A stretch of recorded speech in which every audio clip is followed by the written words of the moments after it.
हमारे यहां महादेव विराजते हैं।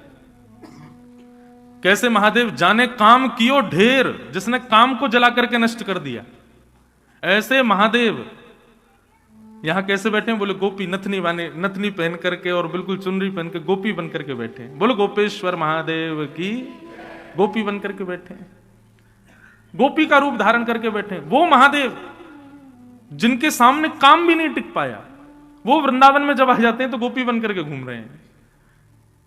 यहां तो सब उल्टा सीधा है भैया।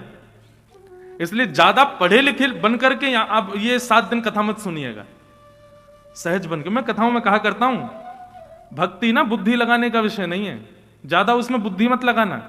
ऐसा कैसे हो गया, ऐसा तर्क वितर्क कुतर्क मत कीजिएगा। ये कैसे संभव हो गया, ये कैसे हो गया, ये कैसे पॉसिबल हो सकता है? नहीं, वृंदावन कुतर्क का विषय नहीं है। वृंदावन तो केवल समझो, वृंदावन को तो केवल हृदयांगम कर लो, बस पालो। ऐसा ये वृंदावन है। हरिराम व्यास जी, दक्षिण में एक स्थान है तिरुपति बालाजी, सब लोग गए होंगे, सबको पता भी है। तो आज से हजारों वर्ष पूर्व तिरुपति में एक वैष्णव रहते थे। तिरुपति बालाजी की वो सेवा करते थे। तब इतना समृद्ध स्थान नहीं था, इतनी ज्यादा व्यवस्थाएं वहां पर नहीं थी। एक दिन जेठ का महीना, बहुत भीषण गर्मी, और क्योंकि तिरुमला पर्वत के ऊपर तिरुपति है तो गर्मियों के समय में यदि कभी आपको जाने का अवसर भी मिले तो भी देखेंगे कि बिना किसी कारण ही आपके समस्त वस्त्र जो है गीले हो जाएंगे, इतना पसीना आता है, इतनी गर्मी दक्षिण में तो पड़ती भी बहुत है। तो जो वैष्णव सेवा करते थे उनके मन में आया, इतनी गर्मी पड़ रही है, इतना गर्म मौसम हो रहा है, ठाकुर जी की नौका विहार के लिए एक सरोवर इस पर्वत के ऊपर होता तो कितना आनंद आता। हम ठाकुर जी को सरोवर में नौका विहार कराते, ठाकुर जी को थोड़ी शीतलता मिलती, आनंद आता। इतनी व्यवस्था नहीं थी, इतने लोग नहीं थे, तो दोनों दंपति, पति पत्नी दोनों लिए फावड़ा और लग गए खोदने सरोवर बनाने के लिए। अब 2 लोग इतना बड़ा सरोवर बनाए तो कितनी व्यवस्था करनी पड़ेगी। बेचारे दोनों खोदते, फिर जितनी मिट्टी इकट्ठी होती उसको लेकर के जाते, दूर फेंकते। तो जो ब्राह्मण थे, उनकी जो ब्राह्मणी थी वो गर्भवती थी, उनके गर्भ में बालक था। वो जब मट्टी उठा करके दूर कहीं फेंकने जाती तो ठाकुर जी को बड़ी पीड़ा होती। बोले कि देखो हमारे सुख के विचार के लिए दोनों कितना श्रम कर रहे हैं। वो गर्भवती माता है, उनके गर्भ में बालक है, फिर भी देखो वो कैसे लगी हैं, धूप ताप कुछ विचार नहीं करती, हमारी सेवा में तत्पर है।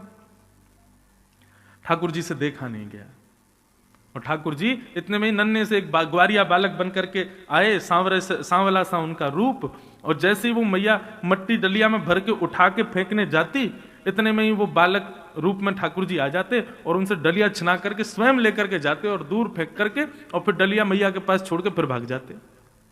मैया बोली पता नहीं कौन नटखट बालक है, किसका बालक है, कहां से आ जाता है, मेरी डलिया उठा के भाग जाता है।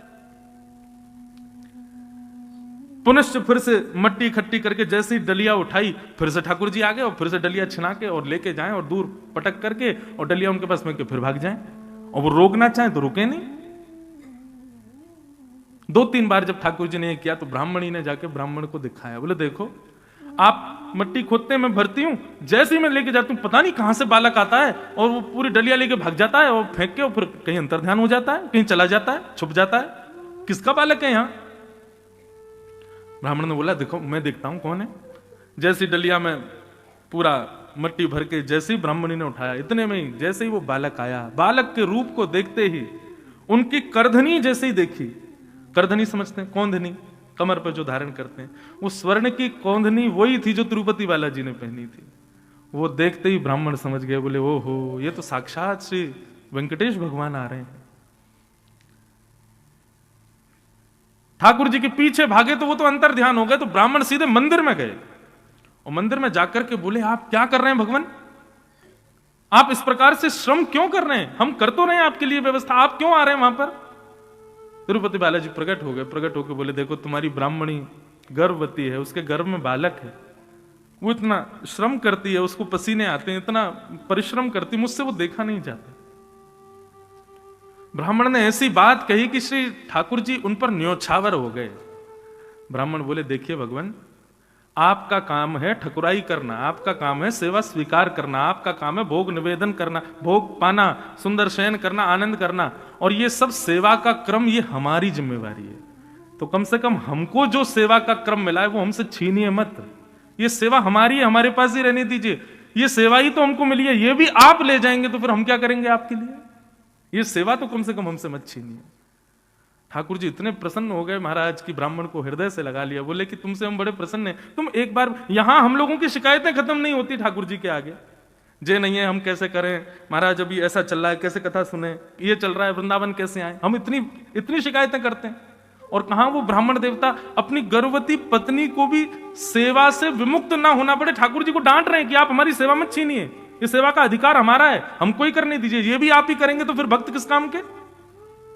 ठाकुर जी ने हृदय से लगाया, बोले अच्छा ठीक है जाओ सेवा करो। जैसे ही ब्राह्मण निकल के बाहर आया तो देखा कि वहां तो एक सुंदर कुंड का निर्माण हो चुका था। ठाकुर जी ने बढ़िया सुंदर सरोवर वहीं व्यवस्थित कर दिया ताकि अब इनको सेवा ज्यादा ना करनी पड़े और हमारी नौका विहार का क्रम होने लगे। कहने का अभिप्राय, ठाकुर जी जड़ नहीं है, ठाकुर जी चैतन्य है।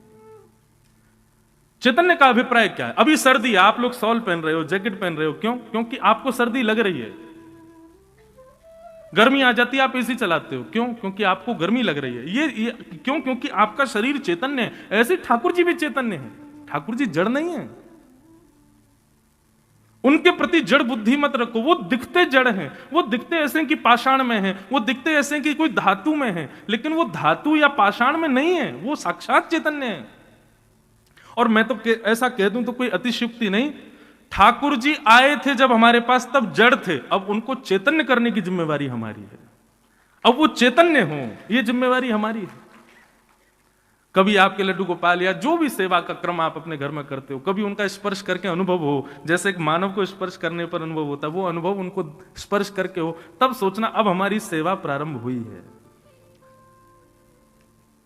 महाराज जी 60 साल से हमारे घर में ठाकुर जी की सेवा चल रही है, लेकिन जैसे 60 साल पहले थे वैसे अब भी हैं, तो इसमें क्या हुआ फिर? कोई अनुभव आपको हो? हमारे वृंदावन के श्री राधारमन लाल जी वहां के सेवायत बताते हैं कि ठाकुर जी को जब इत्र की सेवा की जाती है, पूरे दिन के खड़े ठाकुर जी दर्शन के बाद जब रात्रि में ठाकुर जी को इत्र लगाया जाता है, तो जैसे कभी कभी हमारे ऐसे रोए खड़े होते हैं ना, ऐसे ठाकुर जी को जब इत्र की सेवा होती है तो ठाकुर जी के भी रोए खड़े हो जाते हैं। अनुभव होता है कि जैसे मानो कोई चैतन्य हो। तो पहला, ठाकुर जी सत्य हैं, सत्य है। दूसरा, ठाकुर जी चैतन्य है, उनके प्रति चैतन्य भाव रखो। और तीसरा, ठाकुर जी आनंद घन है। हमारे पूज्य गुरुदेव भगवान कहते हैं कि जिसने अपनी सेवा में सत्य भाव और चैतन्य भाव प्रकट कर लिया, अपने ठाकुर जी के प्रति सत्य और चैतन्य भाव स्थापित कर लिया, उसी के ठाकुर जी फिर आनंद प्रदान करने लगेंगे। उसी के ठाकुर जी की सेवा में फिर उसको सुख मिलेगा, सुख नहीं आनंद मिलेगा। ऐसे भगवान के ये 3 रूप हैं, सत्य, चित्त और आनंद। सच्चिदानंद रूपाय, सत्य, चैतन्य और आनंद, ये भगवान के 3 रूप। इन तीनों को बंधुओं सदैव अपनी स्थिति में रखो, अपनी बुद्धि में रखो। जब भी आप सेवा करो, जब भी कहीं मंदिर में दर्शन करो, जब भी किसी तीर्थ स्थान में जाओ, इन 3 बातों को याद रखना कि ठाकुर जी सत्य हैं, वे चैतन्य हैं और वे आनंद है। दूसरी बात, विश्वोत्पत्त्यादि हेतवे। ठाकुर जी के कर्म क्या है? विश्व की उत्पत्ति करना, उसका पालन करना और उसका संहार कर देना। पहले तो विश्व को बनाते हैं, फिर उसका पालन करते हैं, अंत में उसको ध्वस्त कर देते हैं। ये ठाकुर जी के 3 कर्म है। तापत्रय विनाशाय श्री कृष्णाय वयं नमः। तापत्रय विनाशाय। अब ये बात बड़ी ध्यान से सुनना। 3 प्रकार के ताप होते हैं हमारे जीवन में। ताप किसको कहते हैं? दुख। आदि दैविक दुख, आदि भौतिक दुख और आध्यात्मिक दुख। अब इन तीनों में ही सारे दुख आ जाते हैं, चाहे पति पत्नी के विवाद हो, चाहे आपके पड़ोसी के साथ विवाद हो, चाहे आपका शारीरिक कष्ट हो, चाहे आपका मानसिक कष्ट हो, चाहे आपको धन की तंगी हो गई हो। ये जितने भी कष्ट संसार में, ये सब तीनों के अंदर ही आते हैं। और यहां पर क्या लिखा है? तापत्रय विनाशाय, इन तीनों तापों का जो विनाश करते हैं, ऐसे श्री कृष्ण को हम प्रणाम करते हैं। इसका मतलब क्या है? ठाकुर जी के जो शरणागत हो जाते हैं उनके जीवन में फिर ताप नहीं आते। पर अगर यह बात है तो मीराबाई का चरित्र उठा करके देखो, ताप नहीं आया उनके जीवन में। सूरदास जी का चरित्र देखो, क्या ताप नहीं आया उनके जीवन में? किसी भी वैष्णव भक्त का, गोस्वामी तुलसीदास जी का चरित्र उठा के देखो, आपको पता है गोस्वामी तुलसीदास जी का जब जन्म हुआ था तो जन्म लेते ही गोस्वामी जी के 32 दांत थे, और जब जन्म लिया तो जन्म लेते ही मुख से शब्द निकला राम। ये सुनते ही सारे गांव के लोगों ने हल्ला मचा दिया, बोले ये बालक अशुभ है, ये अच्छा नहीं है। बताओ, इसके 32 दांत हैं, ये मानवों जैसा हंस रहा है, 1 घंटे का बालक हंस रहा है, दांत दिखा रहा है, मुख से राम नाम बोल रहा है, ये बालक अशुभ है। मतलब गोस्वामी तुलसीदास जी की उपेक्षा जन्म से ही प्रारंभ हो गई थी, जन्म से ही उपेक्षा करने लगे थे लोग। आज जिस रामचरितमानस को घर घर में पूजा जाता है, जिस हनुमान चालीसा को हर बालक बोल करके अपने विद्यालय में जाता है, अपने कार्यों की सिद्धि करता है, उन हनुमान चालीसा और रामचरितमानस लिखने वाले गोस्वामी तुलसीदास जी जब पृथ्वी पर थे तब किसी ने उनका सम्मान नहीं किया। काशी में, बनारस में मानस जी लेकर के गोस्वामी जी घूमते थे, कोई स्वीकार नहीं करता, सब कहते ये कैसी भाषा लिखी है आपने, ये कोई भाषा है? लेकिन आज उन गोस्वामी जी को सब लोग, अभी हल्ला हो जाए कि छठी करा पर गोस्वामी तुलसीदास जी प्रत्यक्ष प्रकट होकर दर्शन दे रहे हैं, क्या होगा? हम अकेले व्यासपीठ पर रह जाएंगे, सब भाग जाओगे।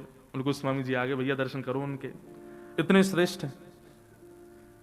तो फिर यहां ये क्यों लिखा है कि तापत्रय विनाशाय, ठाकुर जी के शरणागत के ठाकुर जी तीनों तापों को नाश कर देते हैं? तो फिर किसी वैष्णव को ताप विमुक्त हमने क्यों नहीं देखा? एक भी भक्त ऐसा नहीं है जिसका आप मुझे नाम बता दें जिसके जीवन में कोई दुख ना आया हो।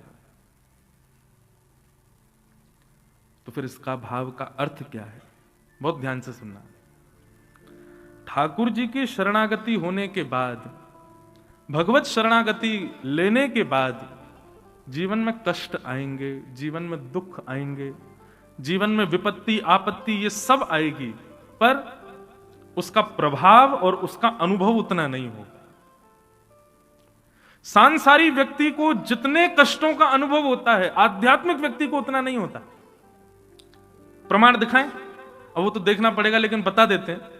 सांसारिक व्यक्ति को आप 4 सब्जियां बना करके दे दो और बढ़िया उसको सब बिल्कुल व्यवस्थित करके और कहो भैया ले लो 2 रोटी पाओ प्रेम से, उसमें भी वो नमक मिर्च कम बता देगा, उसमें भी वो नाक मुंह मोड़ देगा, इसमें ये नहीं है, इसमें ये नहीं है, अरे मजे नहीं आ रहे, कुछ और बढ़िया डालो, नींबू निचोड़ो, इसमें थोड़ा मसाला डालो, जे करो।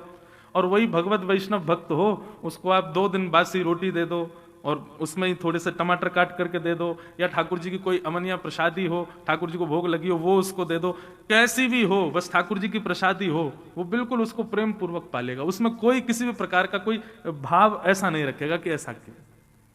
सांसारिक व्यक्ति को वस्त्र पहनने के लिए कितनी मैचिंग देखेगा, ये देखूं ये देखूं ये देखूं, और वही भगवत व्यक्ति हो वो कुछ भी पहन लेता, उसको कोई फर्क नहीं पड़ता। सांसारिक व्यक्ति को सोने के लिए गद्दा भी अपने अनुकूल चाहिए, लेकिन भगवत वैष्णव भक्त को तो सामान्य पृथ्वी मिल जाए वहीं लेट के सो जाता है। कहने का अभिप्राय, जब आपके जीवन में आध्यात्म स्तर बढ़ता है तो कष्ट तो जीवन में आते हैं, लेकिन आपको उसका अनुभव नहीं होता, उनकी अनुभूति कम हो जाती है, वे अनुभव होने कम लगते हैं। आध्यात्मिक होने का मतलब यह नहीं कि आपके जीवन से कष्ट चले जाएंगे, यहां पे ये बांध दो, यहां पे ये कर दिया, वहां पे वो कर आए, वहां पे चोला चढ़ाया, वहां पे ये कर आओ, इससे कष्ट दूर हो जाएंगे। भाई प्रारब्ध है ये तो भोगना ही पड़ेगा, उससे कैसे बच जाओगे? बस ये हो सकता है कि आपने कोई प्रक्रिया कर ली तो कुछ दिन के लिए वो टल जाएगी, लेकिन वो आएगी लौट करके, उससे बच नहीं पाओगे आप। तो फिर अपने प्रारब्धों को स्वीकार कीजिए ना, उससे भागते क्यों है हम लोग? जगन्नाथपुरी में श्री जगन्नाथ जी के एक भक्त हुए माधवदास जी, मैं कथा सुनाया करता हूं उनकी, मुझे क्योंकि ये कथा इतनी प्रिय है, ये छोटी सी कथा में इतना बड़ा ज्ञान छुपा है। माधवदास जी को एक बार एक बहुत भयानक रोग हो गया, ऐसा रोग हो गया कि वो शिथिल हो गए और बिस्तर पर पड़े पड़े उनके मलमूत्र त्याग होता था, दुर्बल हो गए, निर्बल हो गए। तब माधवदास जी पर दया आ गई जगन्नाथ जी को। जगन्नाथ जी बोले माधवदास बेचारो, या की कोई सेवा भी ना कर रहे हो, मैं जाऊं या के पास। तो ठाकुर जी आ गए और ठाकुर जी अपने अंजलि में जल भर के लाते और माधवदास जी के मलमूत्र को साफ करने लगे। माधवदास जी के जब नेत्र खुले, देखा जगन्नाथ भगवान सेवा कर रहे हैं, हाथ पकड़ लिया, बोले प्रभु क्या कर रहे हो आप? बोले तुम्हारी सेवा कर रहा हूं। तुम बहुत दुर्बल हो गए ना, बीमार हो गए हो। तो माधवदास जी ने कहा आप तो भगवान हो, आप मेरी सेवा करना मंजूर मानते हो, इससे अच्छा तो मेरा रोग दूर कर दो। आप चाहो तो हो सकता है आप चुटकी बजाओ मैं ठीक हो जाऊंगा। आप वो क्यों नहीं कर रहे हो? मेरी सेवा क्यों कर रहे हो? आप चाहो तो मैं तो बिल्कुल रोग निवृत्त हो जाऊंगा। तो भगवान ने जो बात कही वो सुनिए। ठाकुर जी कहते हैं माधव, व्यक्ति संसार में अगर जन्म लिया है तो इसका मतलब है उसके प्रारब्ध बचे हैं, इसलिए वो जन्म लेकर के आया है और वो धीरे धीरे आगे बढ़ रहा है। इसका मतलब अब वो भोगेगा। एक समय आने पर उसके जीवन में कष्ट, विपत्तियां, आपत्तियां, चैलेंजेस आने शुरू होंगे ही होंगे, क्योंकि ये उसके पूर्व के प्रारब्ध हैं, इसीलिए उसका जन्म हुआ है। लेकिन यदि वो भक्त मेरे चरणों में आके कहे कि महाराज इन सबको दूर कर दो, इन सबको नष्ट कर दो, ये जितनी विपत्ति आ रही है इनको सबको खत्म कर दो, और कहीं मैंने दया करके उन विपत्तियों को खत्म कर दिया, वो विपत्तियां खत्म नहीं होंगी, वो विपत्तियां कुछ दिन के लिए टल जाएंगी और टलने के बाद प्रारब्ध है, भोगना तो फिर से पड़ेगा।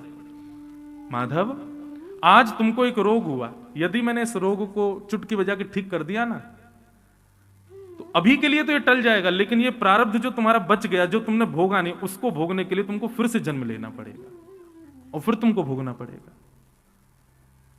इसलिए मैं चाहता हूं कि तुम अभी निवृत्त हो जाओ, इसके बाद तुम्हारा जन्म ही ना हो। इसलिए जो कुछ भी मिल रहा है सबको भोग लो, ताकि तुम अभी निवृत्त हो जाओगे, इसके बाद तुम्हारा जन्म नहीं होगा फिर। इसलिए बंधुओं, आप अनुभव करके देख लीजिएगा। हमने तो बहुत कम आयु में अनुभव कर लिया कि वैष्णव पथ पर जो चलने लगा व्यक्ति, उसके जीवन में कष्ट सामान्य व्यक्ति से ज्यादा आता है। क्यों? ठाकुर जी जैसे देखते हैं कि अब ये वैष्णव हो गया, अब ये भक्ति पथ का पथिक हो गया, अब ये मेरे मार्ग पर चलने लगा, तो ठाकुर जी उसके सारे प्रारब्धों को इकट्ठा करके एक साथ भोगवाना प्रारंभ करते हैं। भोग ले सबको, सबको खत्म कर और निवृत्त होके आ जा मेरे पास। इसका मतलब क्या है? यदि आप 4-5 दिन बिना किसी विपत्ति के, बिना किसी आपत्ति के जी रहे हो, सब कुछ बढ़िया चल रहा है, जैसा सोचा था, जैसा विचार किया था, सब कुछ वैसा चल रहा है, तो घबराहट होनी चाहिए आपको। क्यों? ये आपत्ति विपत्तियां सब समाप्त हो गई, इसका मतलब आगे कोई बहुत बड़ा तूफान ठाकुर जी ने तैयार कर रखा है, आएगा। लेकिन हर दिन कुछ ना कुछ हो रहा है, हर दिन कुछ ना कुछ फेस कर रहे हैं हम, तो इससे भी प्रसन्न हो जाना। क्यों? ठाकुर जी निवृत्त कर रहे हैं, अब धीरे धीरे सब खत्म हो रहा है, स्वीकार करो। तापत्रय विनाशाय, ठाकुर जी तापों को विनाश नहीं करते, ठाकुर जी तापों का जो असर हमारे ऊपर होता है उससे हमको निवृत्त कर देते हैं। एक प्रकार से आज की भाषा में मैं कहता हूं कथाओं में कि भक्ति क्या है? भक्ति एनेस्थीसिया का इंजेक्शन है। उसको लगने के बाद व्यक्ति सुन्न हो जाता है। जैसे एनेस्थीसिया लगा, फिर चाहे डॉक्टर काट दे, पीट दे, कुछ भी कर ले, आदमी को कुछ पता नहीं चलेगा। देखो क्रिया तो हो रही है, ऑपरेशन तो हो रहा है, काटा तो जा रहा है, रक्त तो निकल रहा है, लेकिन उसको पीड़ा नहीं हो रही है।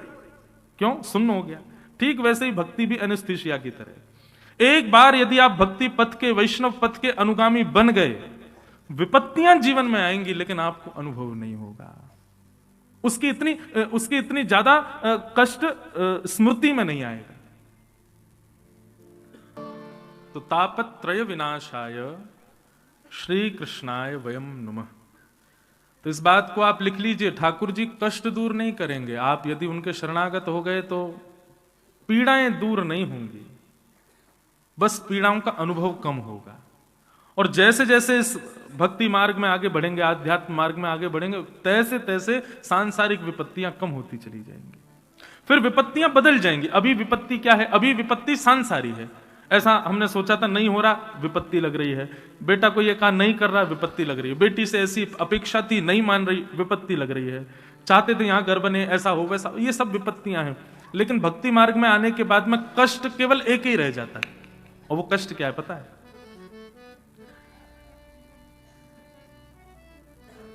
विपदो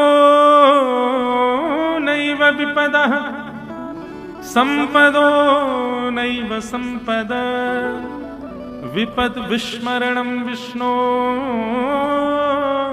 संपद नारायण स्मृति।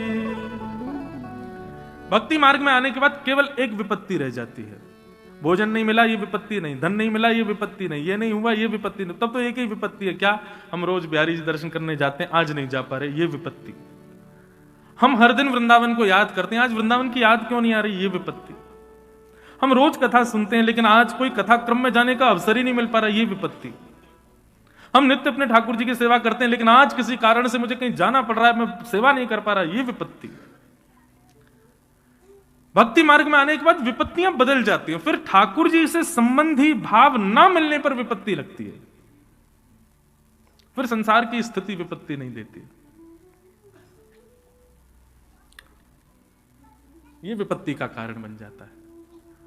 विपद विस्मरणम विष्णु, ठाकुर जी की स्मृति ना होना यह विपत्ति का कारण लगता है। तो बंधुओं, ये बात आप समझ लें कि आध्यात्मिक होने से कष्ट जीवन से नहीं जाते, आते हैं, बस उनका अनुभव नहीं होता। हमारे ब्रज में गाते हैं, ऐसो दुख दीजो ही माहे, कैसो दुख बिन पद कंज छटा दृग देखे, को सुहावे नाही, को सुहावे नाही, ऐसो दुख दीजो ही माहे। दुनिया की कितनी भी सुंदरताएं दिख जाए, लेकिन जब तक युगल बिहारी ना दिखें, जब तक राधा वल्लभ लाल ना दिखें, जब तक बिहारी जी ना दिखें, तब तक नेत्र व्याकुल ही रहें। हनुमान जी महाराज एक दिन रो रहे थे, राम जी ने जाके पूछा, क्यों रो रहे हो? हनुमान जी बोले, दर्श बिन दुखन लागे नैन, आपके दर्शन के बगैर मेरे नेत्रों में बहुत दर्द होता है ठाकुर जी। राम जी बोले, तुम पूरे दिन तो हमारे संगी रहते हो, फिर क्यों दर्द होता है? बोले, दिन में तो रहता हूं, लेकिन रात में नहीं रह पाता ना। रात में तो आप कनक भवन में चले जाते हो, वहां सीता जी के संग रहते हो, सखियां रहती, मेरा तो वहां प्रवेश ही वर्जित है। पूरी रात आपको देखे बगैर मैं जीता हूं, तो मेरे नेत्रों में बहुत पीड़ा होती है ठाकुर जी। राम जी बोले, अब भैया वो तो आज्ञा तुमको सीता जी से ही लेनी पड़ेगी। हनुमान जी सीता जी के पास गए, बोले, मैया आप रात में कनक भवन में राम जी जब भीतर जाते हैं, मां मुझे भी ले चला करो। सीता जी बोली, कैसी बात कर रहे हो? अरे भैया, वो हमारा निज महल है, वहां कोई नहीं आता, वहां पिताजी माता जी का भी प्रवेश नहीं, तुम कह रहे हो तुमको ले जाएं? बोले कि 2-4 दिन और आपने अगर मुझको रात्रि में नहीं बुलाया ना कनक भवन में, तो मेरे प्राण ही निकल जाएंगे। क्यों? बोले, मैं रात भर प्रार्थना करता हूं, हे सूर्य नारायण तुम प्रकट हो जाओ, हे गुरुदेव प्रकट हो जाओ, कब सूर्योदय हो और कब राम जी बाहर आए, रात मुझसे झिलती नहीं है, मैं रात भर राम जी को देखे बगैर मुझसे रहा नहीं जाता। कैसी व्याकुलता हनुमान जी की। अब यह विपत्ति होती है वैष्णव की। वैष्णव को फिर सांसारिक विपत्तियां नहीं सताती, उसको ठाकुर जी से किसी भी रूप में विमुख किया जाएगा, वो उसके लिए विपत्ति। हमने एक पद गाया, गोवर्धन वासी सांवरे, लाल तुम बिन रयो न जाए रे, गोवर्धन वासी सांवरे। इस पद के पीछे की कथा क्या है? चतुर्भुज दास जी का यह पद है। हमारे ब्रज में अष्ट सखाओं में एक सखा हुए श्री चतुर्भुज दास जी। जो चतुर्भुज दास जी जो थे, ये गोवर्धन में ही रहते थे, गिरिराज जी की सेवा में रहते थे। एक बार इनके गुरुदेव ने आज्ञा की कि चलो तीर्थ यात्रा करने चल रहे हैं। अब तो ये तो बड़ी विडंबना में फंस गए, बोले गिरिराज जी के बगैर मैं रहता नहीं हूं और गुरु जी की आज्ञा में टाल नहीं सकता, क्या करूं? गुरु जी की आज्ञा भी माननी पड़ेगी कि तीर्थ जाऊं, लेकिन क्या करूं, प्राण तो गिरिराज जी में बसते हैं मेरे। गुरु जी की आज्ञा मान करके बेचारे रात भर रोते रहे, हे गोवर्धननाथ कुछ तो ऐसा करो, कुछ ऐसा कर दो कि गुरु जी की आज्ञा टले भी ना और कुछ ऐसी व्यवस्था हो जाए कि मैं आपको छोड़ के जाऊं भी ना। लेकिन गिरिराज जी भी हमारे ठाकुर जी बड़े, कई कह दूं तो कोई अतिशयुक्ति नहीं है, कभी कभी निर्दयी हो जाते हैं हमारे लाल जी। और ये निर्दयी क्यों होते हैं? परीक्षा लेने के लिए, देखने परखने के लिए। कुछ नहीं किया इन्होंने, पूरी व्यवस्था और बढ़िया कर दी कि चतुर्भुज दास जी जाएं बाहर, देखूं तो सही। अब चतुर्भुज दास जी अपने गुरुदेव की आज्ञा मान के सब बोरिया बिस्तर बांध करके जाने तो लगे, लेकिन बार बार पीछे मुड़ करके देखें, लाल जी रोक लो ना, कुछ करो ना, हमको रोक लो, हमको नहीं जाना। चलते चलते चलते जब तक गिरिराज जी दिख रहे थे, जब तक पर्वत दिख रहा था, जब तक शिखर दिख रहा था, जब तक ध्वजा दिख रही थी, तब तक तो रोक लिया अपने आप को। लेकिन जैसे इतनी दूरी हुई कि गिरिराज जी दिखने बंद हो गए, ध्वजा भी दिखनी बंद हो गई, अब तो दूर दूर तक गोवर्धननाथ का कोई अवशेष भी नहीं दिख रहा। इतनी वेदना हुई कि वहीं मूर्छित होकर गिर गए। गुरुदेव ने जब जल का छिड़काव किया, पूछा, अरे चतुर्भुज दास तुम मूर्छित क्यों हो गए? तब दौड़ करके गए और श्री गोवर्धन नाथ के चरणों से लिपट करके तब उन्होंने ये पद गाया, गोवर्धन वासी सांवरे तुम बिन रहो न जाए, बंक चुते मुस्काए के सुंदर बदन दिखाए, लोचन तड़फे मीन जो। बोले जिस प्रकार मछली को ठाकुर जी यदि कोई कहे कि चल तुझे जल से निकाल के मैं दूध में रखूंगा, तो वो मछली दूध में मर जाएगी, वो जल में ही रह सकती है। इसलिए ठाकुर जी मुझे कोई प्रलोभन दे कि हम तुमको बढ़िया तीर्थ में ले चलें, लेकिन आपसे दूर करने का भाव रखे तो नाथ मेरे तो प्राण निकल जाएंगे, मैं आपसे दूर नहीं रह सकता। वैष्णव की वेदना, भक्ति पथिकों की वेदना ये है, फिर उनकी सांसारिक वेदना नहीं रहती है। वो इसलिए दुखी नहीं होते कि उनके काम नहीं बन रहे, वो इसलिए दुखी होते हैं कि हमको वृंदावन जाना था और हम जा ही नहीं पा रहे, हमको वृंदावन याद करना था हम कर नहीं पा रहे, इसलिए विह्वल होते हैं वो। तो तापत्रय विनाशाय श्री कृष्णाय वयम नमः। ऐसे श्री कृष्ण को हम बारंबार प्रणाम करते हैं। क्रम में आगे चलें, आज महात्मा की कथा श्रवण करनी है। 88,000 सौनिकादि ऋषि नैमिषारण्य क्षेत्र में विराजमान है भैरवी, और मानव कल्याण के लिए यज्ञ कर रहे थे। बंधुओं बहुत ध्यान से सुनिएगा, संत जन हो, वैष्णव जन हो, ये सब कुछ भी क्रिया अपने लिए नहीं करते, सदैव दूसरों के उपयोगिता के लिए ही करते हैं। 88,000 सौनिकादि ऋषियों ने एक यज्ञ किया, परंतु उस यज्ञ से उनको लगा कि शायद कुछ लाभ नहीं मिलेगा। तब उन्होंने सूत जी महाराज से जाकर के अपनी विरह वेदना कही। और वेदना क्या थी, बहुत ध्यान से सुनना। वेदना ये थी, हे भगवान, श्रेयसाम यद भवेत् श्रेय पावनानां च पावनम कृष्ण प्राप्ति कर्म सस्व साधनम तद्वदाधुना। वेदना हृदय की यह है कि भगवान अब कलयुग आने वाला है, कलयुग में लोगों पर समय की इतनी कटौती हो जाएगी महाराज, व्यक्ति जगह जगह कहता रहेगा जहर खाने का समय नहीं है, तुम ये कह रहे हो, हम इतने व्यस्त हैं, हम इतना काम है, ये है वो है, आदि आदि। ऐसी स्थिति में व्यक्ति भगवत प्राप्ति कैसे करेगा? जिन भगवत प्राप्ति के लिए हम सतयुग त्रेता द्वापर में सुनते आए कि राज्य छोड़ दिए थे, पत्नियों को, बच्चों को, सबको छोड़ छाड़ के राजा चले गए हिमालय पर जाकर के, और गंगा जी में कंठ भर खड़े होकर के पेड़ पर लटक के भजन करते हैं। कलयुग में कैसे होगा ये संभव? कलयुग में भगवत प्राप्ति यदि किसी को करनी हो तो वो कैसे करेगा? यहां तो लोगों पे समय ही नहीं है। अपने घरों में अनुष्ठान कराते हैं लोग, ब्राह्मण देवता बेचारे एक दिन पहले से आएंगे, चौकी पर बढ़िया सुंदर वेदी बनाएंगे, कलश रखेंगे, सब कुछ करेंगे। पंडित जी कल कितने बजे? बोले सवेरे 8 बजे आप तैयार रहिएगा। बोले 8 तो बहुत जल्दी है, उठ नहीं पाते हम, 10 बजे आ जाना आप। अच्छा कितनी देर पूजा होगी? बोले कि 1-1.5 घंटा तो लगेगा। महाराज जी 15 मिनट में निपटा देना, 15 मिनट वाली पूजा कराओ, दक्षिणा हमसे 500 रुपया ज्यादा ले लो, 15 मिनट में पूरी कराओ। ये गलत है बंधु, आप ब्राह्मण को आज्ञा नहीं दे सकते। ये कलिकाल उतना ही बलशाली होता चला जाएगा जब जब आप संतों की, वैष्णवों की, ब्राह्मणों की आज्ञा का अवहेलना करना प्रारंभ कर दो, उतना ज्यादा कलयुग बलवान होगा। ब्राह्मण यदि आज्ञा दे दे, संत यदि आज्ञा दे दे, भैया ऐसे ऐसे होगा तो वैसे करो। अब यहां लोगों पर इतनी समय की कटौती हो गई है।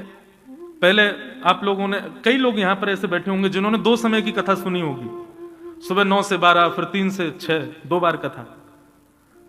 अब कथाओं का समय एक समय रह गया, उसमें भी 2 घंटा ही होती है, उसमें भी कीर्तन गाओ, भजन गाओ, कथा कितनी देर होती है? उसमें भी कई लोग अब कह देते महाराज जी जल्दी, एक जगह तो कथा सुनो, क्या हुआ वहां पे? कथा हमारी निश्चित थी एक जगह पे, तो उनका आयोजकों का फोन आया पंडित जी के पास, बोले महाराज जी से एक आज्ञा ले लें। बोले क्या?